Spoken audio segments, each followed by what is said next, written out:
여러분, 어젯밤에 참 많은 분들이 제 스포 15조 책을 이렇게 사러 교보문고 광화문점에 오셔서 감사하게 생각하는데요. 그 좀 추웠는데 밖에 저 교보문고에 그 정원인 잔디밭에 위에서 참 임시 서명을 했습니다.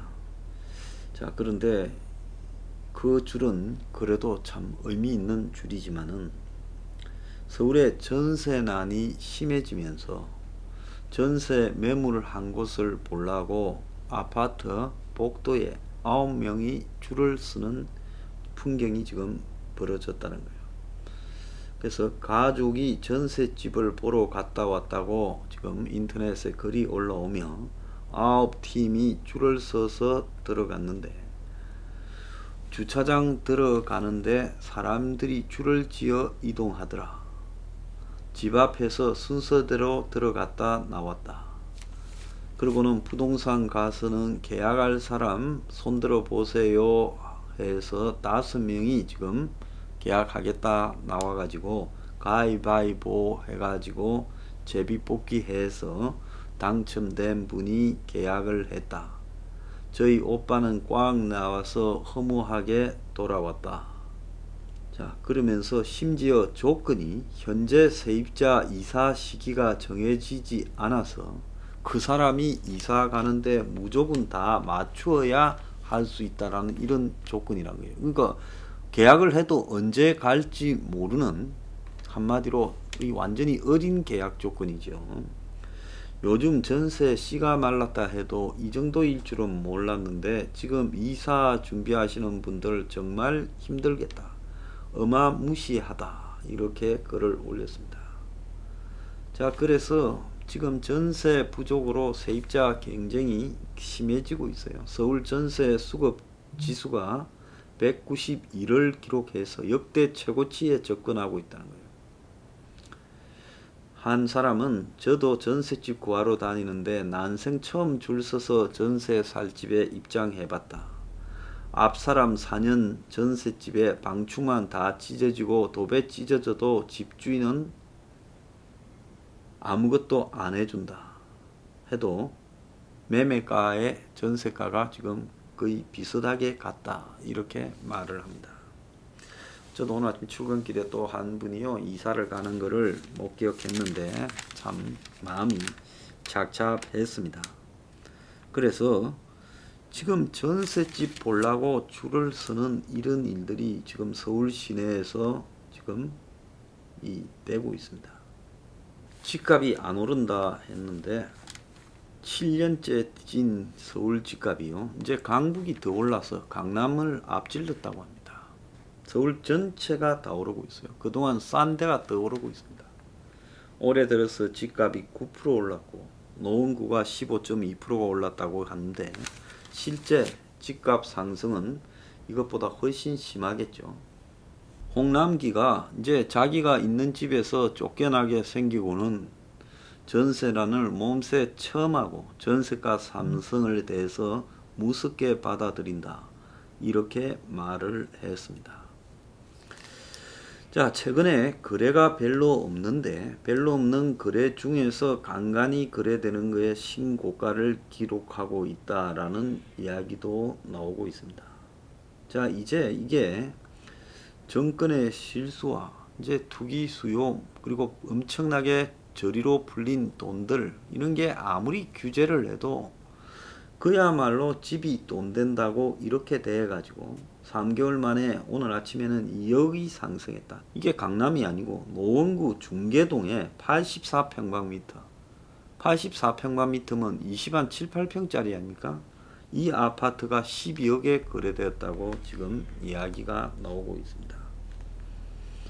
그래서 그야말로 최근엔 부동산 값 상승에 집값 오르는 바람에 국가 장학금을 받던, 그야말로 반값 등록금이 적용되던 학생 2만 5천 명이 지금 국가 장학금을 못 받게 되거나 조금만 받는 일까지도 발생을 했습니다.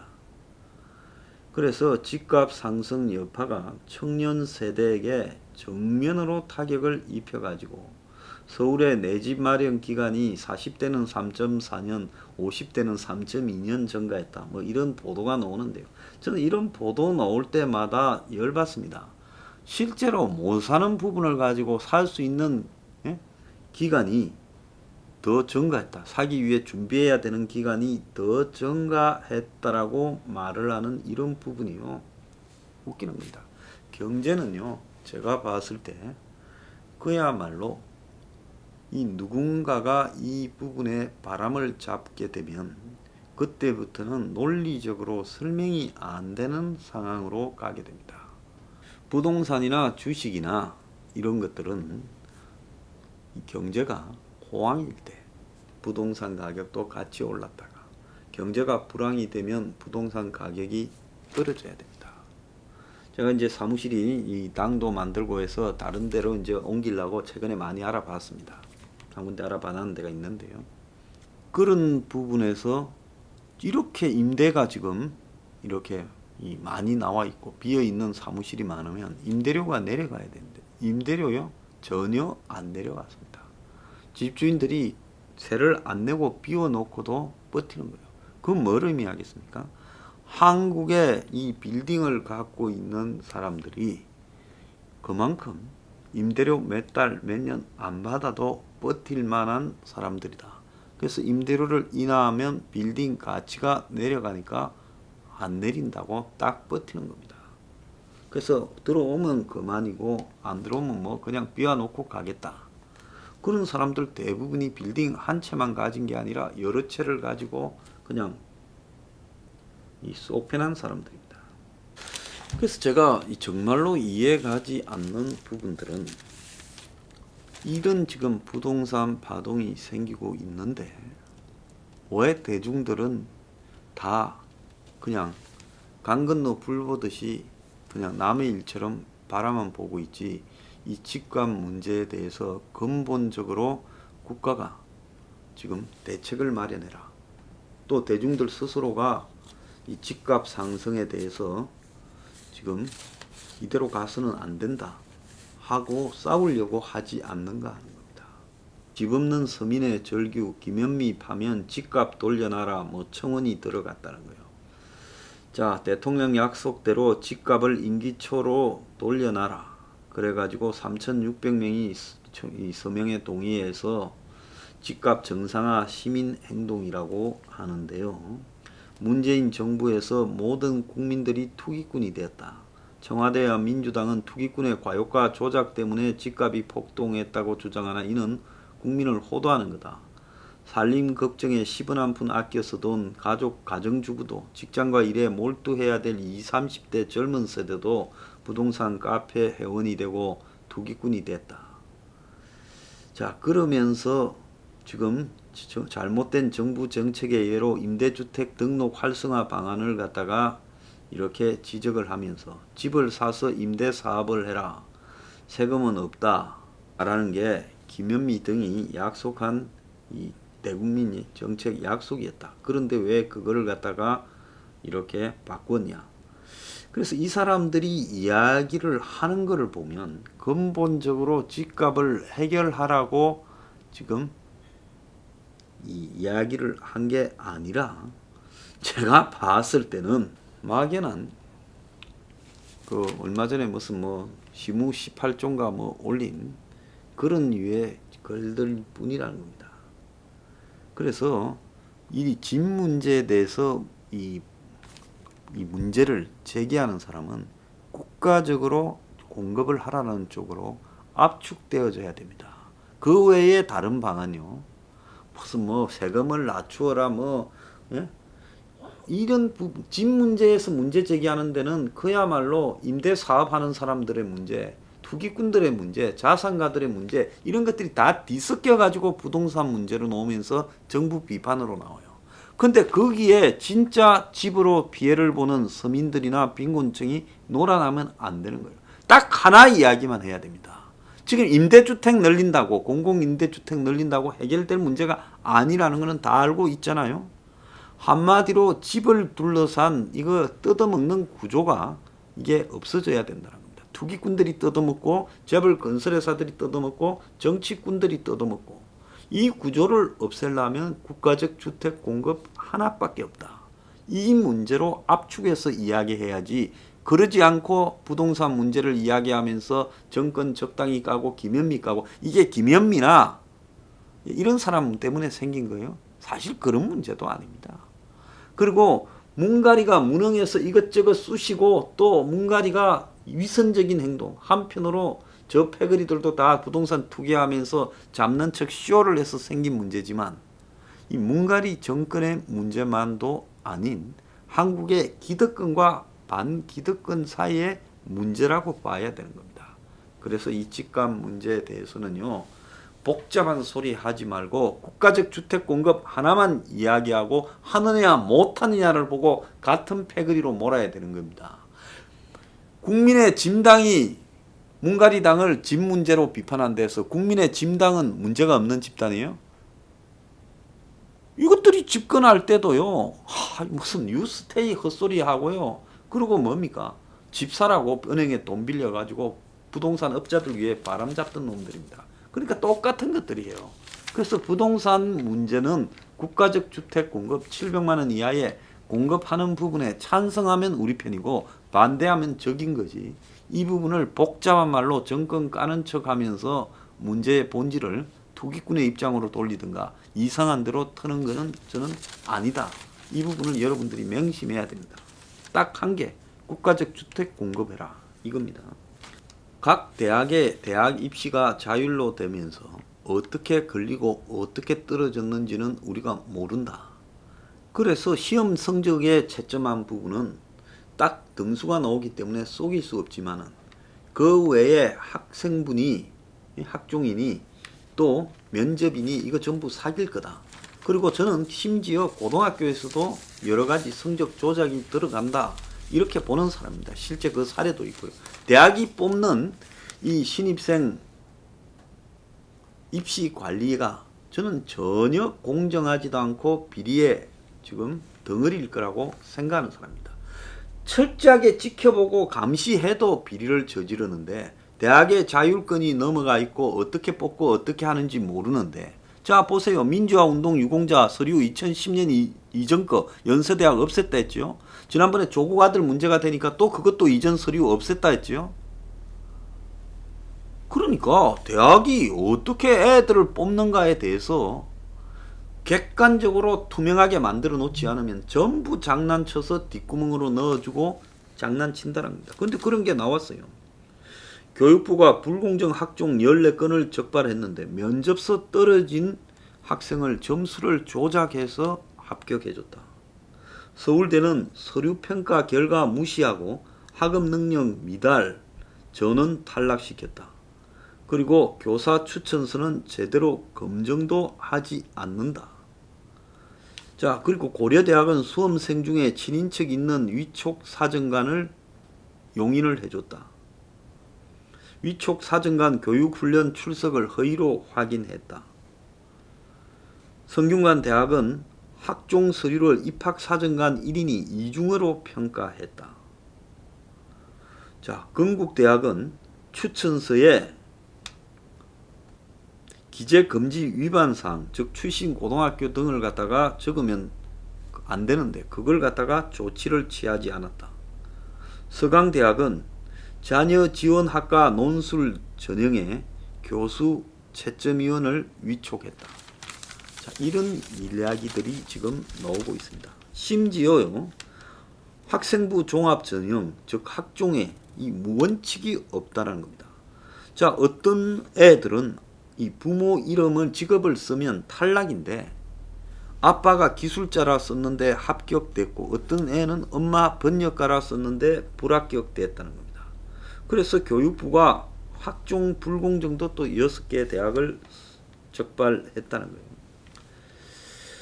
그래서 결국은 이런 부분에서 어떤 거는 합격이고 어떤 거는 불합격인가에 대한 기준도 없다는 거예요. 무조건 엄마나 아버지 직업 쓰면 다 떨어뜨려야 되죠. 대학이 고등학교마다 과거에 뭡니까?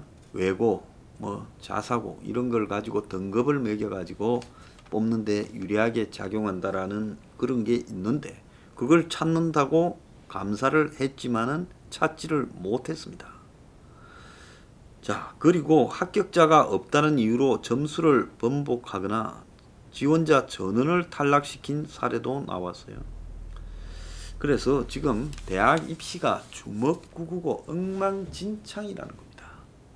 솔직히 이런 거는 본질적인 비리 사례에 비추어 보면 아무것도 아닐 수도 있어요.